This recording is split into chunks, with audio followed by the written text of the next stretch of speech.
Hey everybody, this is comedian Nima Williams, and we're back for another Quarantine Confessions. I'm gonna burn some sage real quick so my energy is aligned. I hand roll these sage sticks. I grow it organic and hand roll them. So let's get some sage in this area. Hand rolled sage. If you want to buy one, $5 a roll. I'll put up my Cash App. I'm trying to get some hustle going on.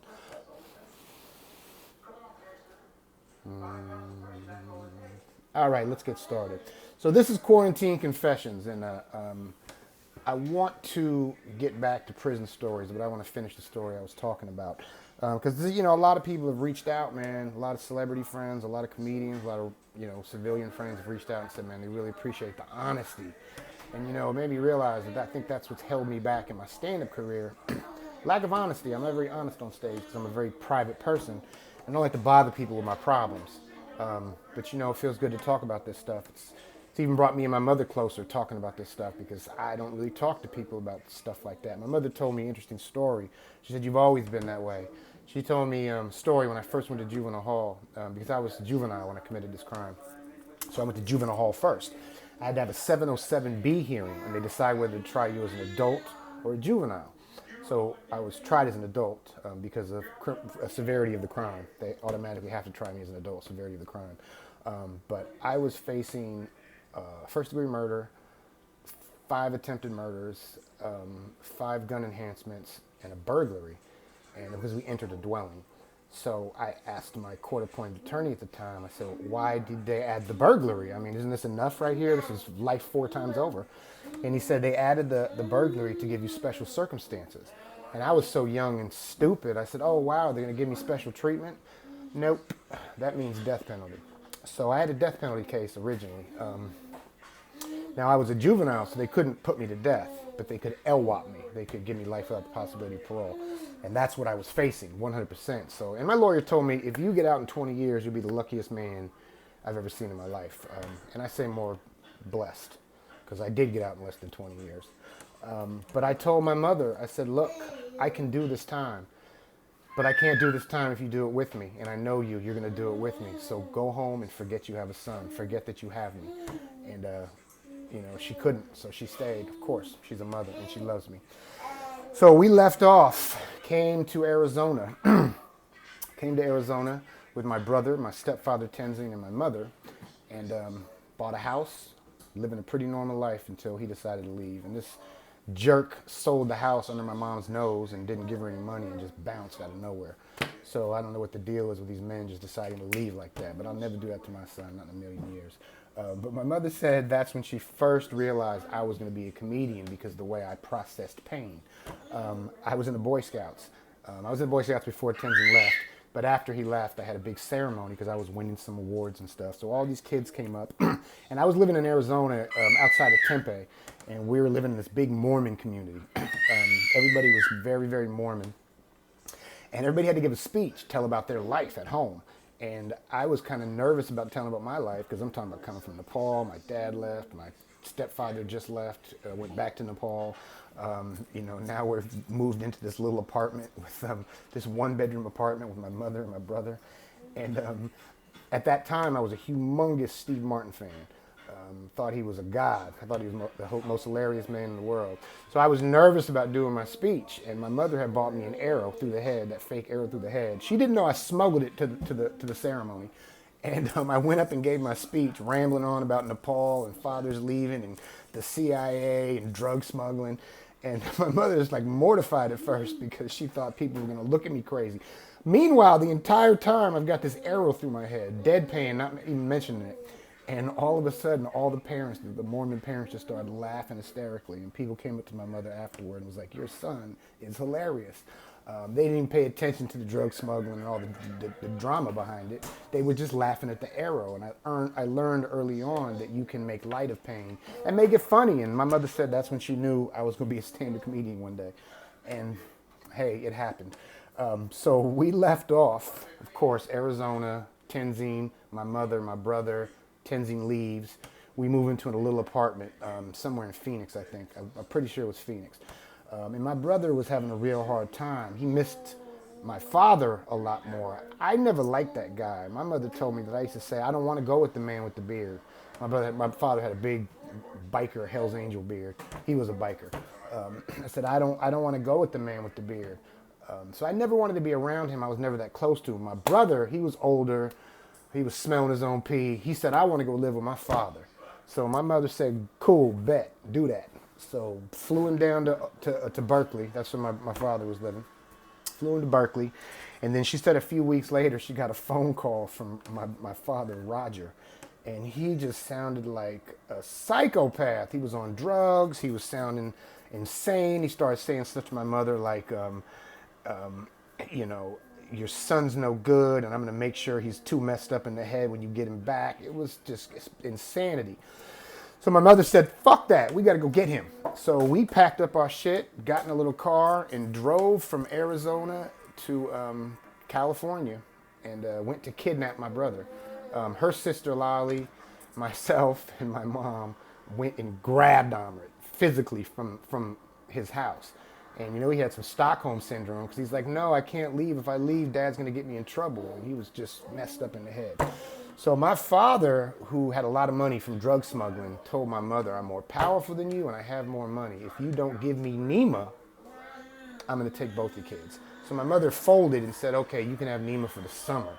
So this was summertime. The year, man, I don't even know. I was 9, so do the math. I'm 45 right now. So my father decided he was going to come through with his threat and try to destroy me to make it harder for my mother to be a mother. Nobody knew what he had done to my brother during this time, but he did horrible things to my brother that we don't even really talk about. I just know what he did to me. Father was a complete paranoid, schizophrenic psychopath. You know, the minute he got me there, he just started playing these horrible mind games, locked me in a closet. Finally, I figured out how to get out of the closet, so then he found another way to get inside my head and told me that he was all-powerful and all-seeing, and if I got out of that closet, he would know, so he'd leave the closet door open. Of course, I'm a kid. I would get out, and he'd come home and beat the shit out of me, and I didn't understand how he knew I was getting out of the closet. Later on, I found out that his wife, Wah, she was Chinese. His wife at the time had this really long, straight, you know, Chinese black hair, and he used to tape a strand of her hair across the doorway, and the hair was broken when he came back. He'd beat me up and say, I knew you got out of the closet. I finally figured it out and started going underneath the strand of hair. So he just got weirder and fucking weirder, started doing weird sexual shit. He was a photographer, and he used to take pictures of me, yes, 9-year-old me having sex with his grown-ass wife. And I figure he took those pictures to sell them, you know, as kiddie porn or whatever. So for all I know, there's some kiddie porn laying around there. And he had this safe, and he would always say to me, if I ever was anywhere around him when he was doing a combination, he'd flip and say, get the fuck out of here. I don't want you to see this combination. I asked him, I said, why don't you want me to know the combination? And he told me that if someone breaks in here, I'd rather you die than give him this combination. So I was thinking maybe he had a safe full of kiddie porn, you sick fuck. So I ended up running away. I bounced. I said, fuck this. I ended up walking from Berkeley to Oakland back to where my mother had moved. We had moved to Oakland. And right off Lake Merritt at the time, too. It was a cool little apartment. I was sad we lost that one. I walked from Berkeley back to Oakland and just showed up and knocked on the door. And my mother was like, what the fuck are you doing here? I didn't want to talk about it. I didn't want to explain shit. I just said, I'm never going back to that man with the beard's house. So he never got in trouble for the weird, sick shit he did. He just went on living his life. I didn't see him again until I was 17. 16, almost turning 17. And I was sitting at a party. I think the girl's name was Stacy. Stacy had a house party. And we didn't have cell phones back then at all. And I remember sitting there and I was like, this motherfucker, I wonder if he still lives in Berkeley, because that's goddamn walking distance. And this is from 9 to 17, so years had passed. And I just grabbed the phone and called the operator. That's when you used to be able to call, dial O and call the operator. And I said, do you have a listing for Roger Williams in the Berkeley area?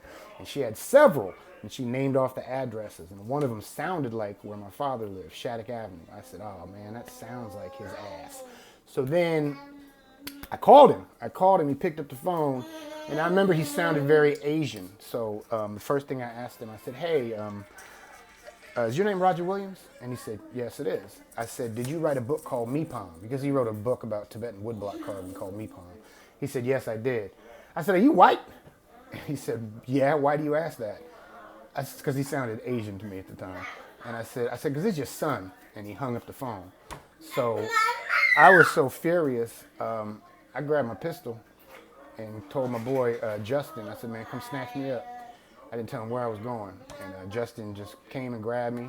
And I didn't even wait till the car stopped. I remember opening the door and like running out of a moving car with the gun. I grabbed a brick. And he had his front door with like his glass panes. I was knocking on the door, he wouldn't come out. So I grabbed the brick, broke through the fucking door. And he comes walking out. And I held a pistol to him. And I said, he said, what do you want from me? What do you want? I said, man, why you do all that crazy, weird shit to me and my brother, man? What the fuck is wrong with you? And he just kept saying, I'm not your father. I didn't do that. I'm not your father. Which I'm sure is a fucking lie, but whatever. And the only reason I didn't do nothing to him is he just looked so pathetic, man. The years of smoking freebase and being an alcoholic. He was just withered up and just, I don't know if he's dead or alive now. I fucking hope he's goddamn dead. I hope he didn't have more kids. But that's where it clicked. That's where it started. That's where the anger came in. That's why I started really like trying to be around the thugs and trying to like sell dope and trying to be hard and carry pistols and stuff, which really wasn't me. I've always been a very peaceful person. I hate drama. I hate problems. But it's that catalyst, that flame that clicks when a child wants to know why his daddy don't want him. You know what I'm saying? It's like to Will Smith. To hell with him! It's a Will Smith scene. It's just, that does something to a man.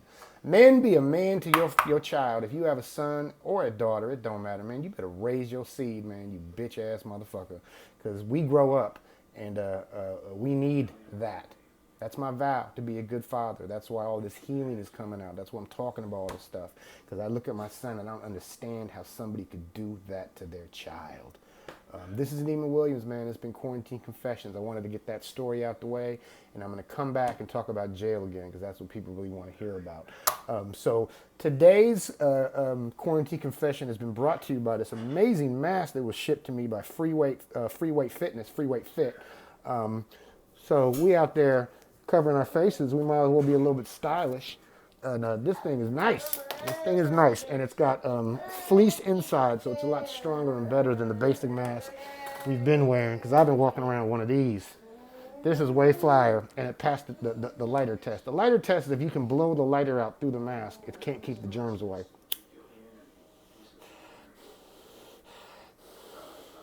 This thing works. Hit me up on my page. I'll direct you to Free Weight Fit. They're only $10. And yeah, I got my hand-rolled sage for $5. So hit me up on my page. We have Cash App. Appreciate y'all, man. Much love and respect. Be safe out there. Love each other. Come here, Kai Kai. Bye. Bye, y'all. This is Neiman Williams. Keep laughing. Be beautiful. My son's grabbing me. Come say hi to everybody, Kai Kai. Say hi to the people. Hey, little bush. Bye, y'all.